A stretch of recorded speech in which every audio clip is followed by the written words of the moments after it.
انت عارف هما ليه مش عايزينك تجيب كلب؟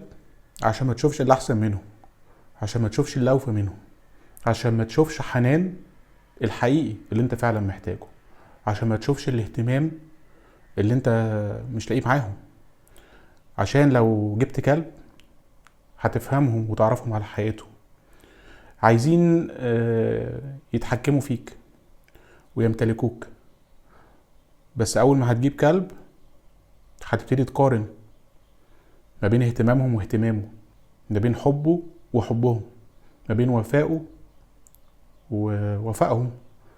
فبالتالي بيحاولوا دايما يبعدوك عن اي حاجة انت بتحبها. فلو عايز تجيب كلب خد القرار النهاردة وهات الكلب، هتعرفهم على حياتهم.